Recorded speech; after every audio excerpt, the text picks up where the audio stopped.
Hello and welcome again. In this video lecture, today we are going to study disk structure.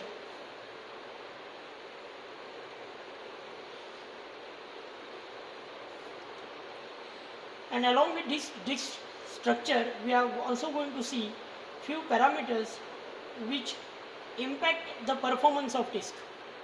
Okay, to begin with, let's start with a disk structure. Generally, when you go and buy a hard disk, okay, you get a hard disk.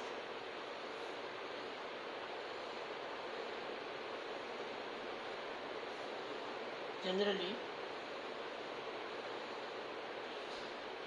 and this hard disk, whatever hard disk you buy, if you open this hard disk, what you will see actually inside is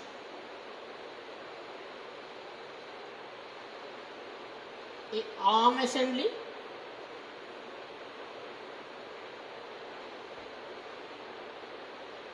you will see few spindles. These platters are mounted on spindles. Okay, so what are these? These are platters. You will find multiple platters inside. So this is going to be your ARM assembly.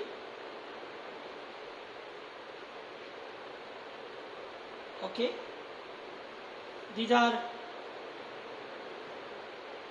platters. This is a spindle. This spindle is further attached to motor. So spindle rotates and platter rotates. Okay, and these platters are supported by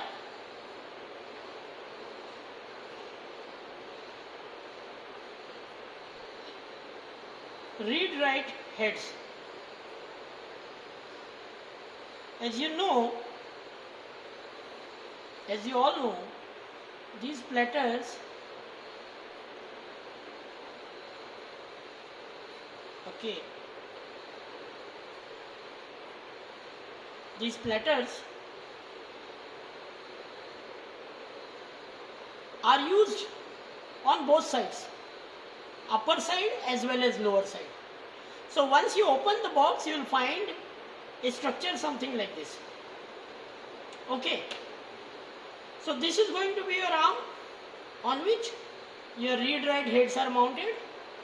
There is a spindle on which platters are mounted. These platters are used on both the sides. So there is a read-write head on the upper side, there is a read-write on the head on the lower side for all the platters. There is a spindle, and the spindle makes the platter rotate because spindle itself is rotated through using motor. Fine. Now let's see how this platter looks like.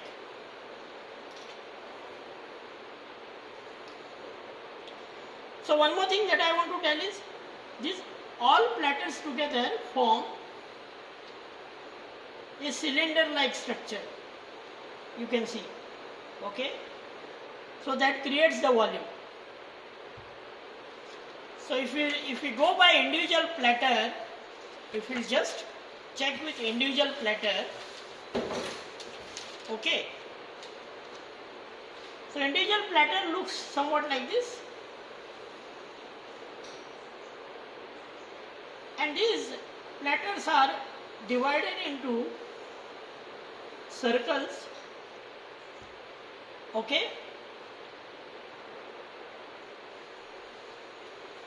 you call these circles, so the area trapped between these, what you can see here, is called as track, and these are further divided, the tracks are further divided. I'll draw it nicely this time. So this is a platter having tracks, and these are further divided into sectors.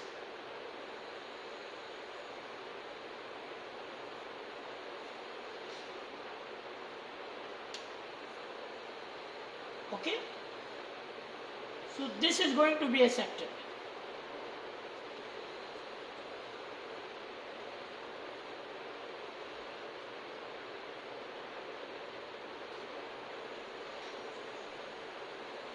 Okay, so this is what you see when you actually open up your hard disk. When the box is opened, you can see again arm on which read-write heads are resting, and a spindle on which platters are resting. Spindle is connected to motor so that spindle can rotate and make the platters rotate. On the periphery, these read-write head, one is on the upper side, one is on the lower side, is free to move, and the motion of the head will be in and out like this. So it will be, so platters are rotating clockwise and read-write heads are rotating in and out. So if I consider this read-write head, movement will be from innermost track to the outermost track. So this is how read-write head will be actually moving. Okay, while the platter is rotating, okay, around the spindle. As the spindle rotates, your platter also rotates. So as I told you, it is used on the both sides also. So this is about structure of a disk. Got a point? Let's see few parameters which actually impact the performance. Okay, factors affecting disk performance are, so you can check the disk performance using parameters like seek time, rotational latency,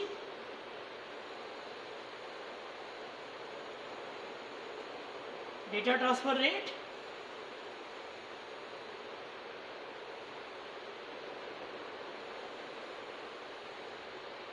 controller overhead,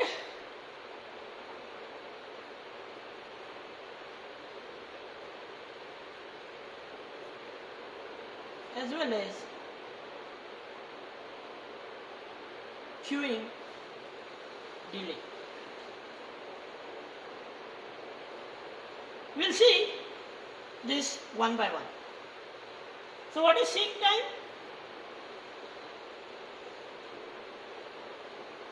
Interestingly, seek time is, okay, time taken, if disk is divided into circular tracks, that we know. Seek time is defined as the time required by a read-write head to move from outer track to inner track. It's very simple. So now over here, we can just say, suppose this is going to be track 4. So in this case it is track 3. Okay, if this is a track 3 and this is a track 1, if there is a head movement happening from track 1 to track 3, the time taken for head movement from track 1 to track 3, whatever time that is required, is called as seek time. It's very clear? Great. Second thing that we need to see regarding rotational latency. Okay. Now what is rotational latency? Time taken by the head to move from one sector to other sector. What do you mean by this? Suppose, okay, suppose this is sector 1, again this is sector 2, this is sector 3, okay, sector 4 and sector 5 and sector 6. Okay. Suppose currently head is positioned in sector 3. Suppose head is positioned here. And head wants to move and read the information from sector 1. So whatever the time that is taken by head to move, in fact head will not move, but the platter will rotate the time taken by the head to reposition itself by the time this sector reaches below the head, okay, that is called as rotational latency. So in short, what we say, time required by read-write head to rotate to requested sector from the current position is nothing but a rotational latency. Now, what is the data transfer rate? Okay, so the data transfer rate is defined by the amount of data that passes under the read-write head in a given amount of time. How much data can be, see, platter, and on platter there is a read-write head, right? So it is connected to, so per unit time, how much data can be transferred? The time taken by this entire and the amount of data that is actually transferred, the amount of data that passes, that is transferred under this read-write head given unit amount of time. Okay, so data transferred per unit amount of time by this read-write head is called as data transfer rate. Move on to the controller overhead. The controller overhead is nothing but overhead imposed by the disk controller. Okay, now what is the overhead? It may be the resistance that is imposed by the hardware, the resistance that is, see, whatever we are looking at, this everything is a hardware.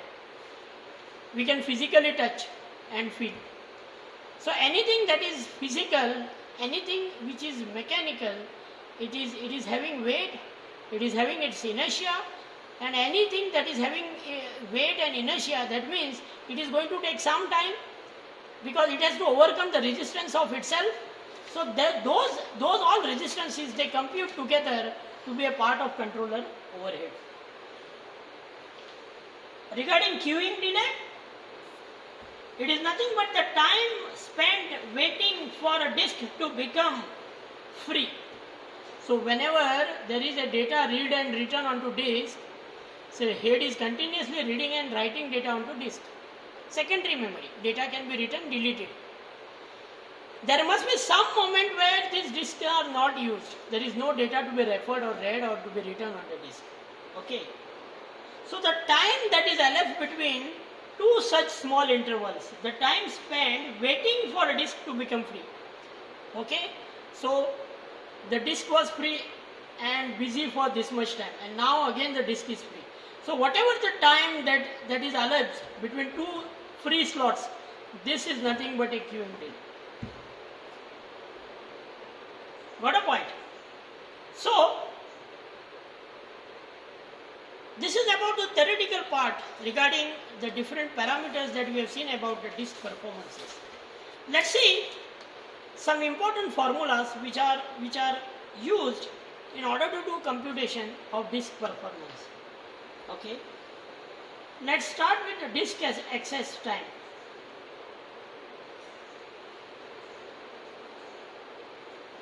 What is disk access time? Disk access time is calculated as seek time. These are very important formulas. Rotational delay,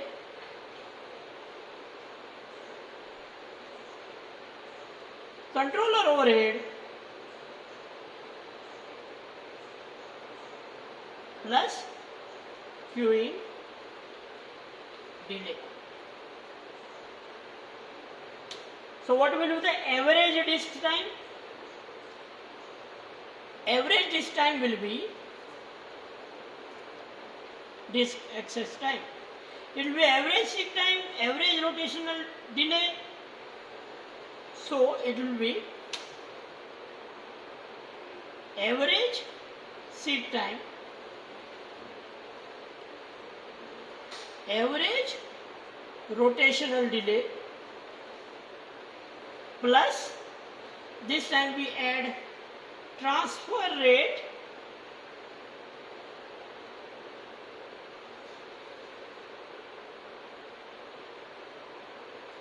by the way we need transfer time here also.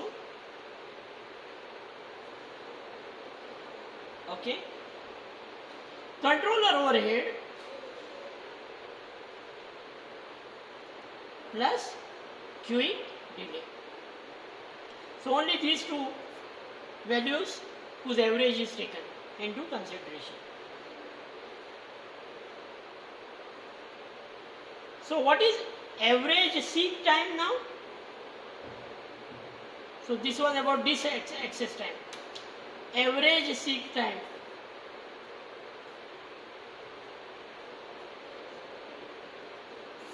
So we do have to calculate average seek time, right? So average seek time is, okay,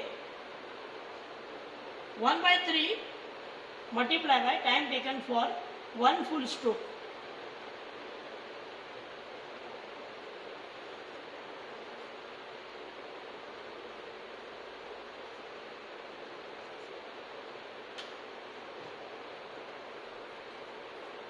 If time taken by head to move from one track to adjacent track, okay, to move from one track to adjacent track is equal to T units.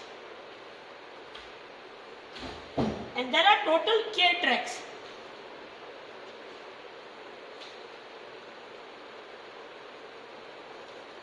Then the average seek time is equal to time taken to move from track 1 to track 1 plus from track 1 to track 2, the same way track 1 to track 2, the track 1 to last track, fine. So considering 3 tracks, so it will be 0 plus K minus 1. So like this you will compute. Considering two tracks we can find out like this, and finally it comes out to be K minus 1 T by 2.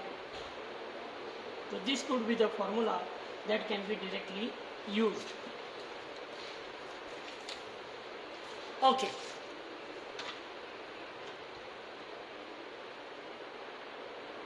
Average rotational delay.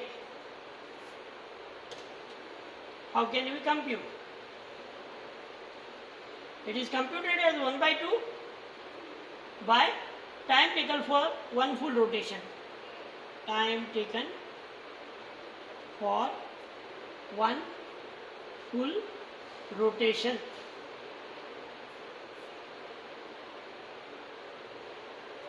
So these are some of the important formulas which are used in order to compute the performance of the disk.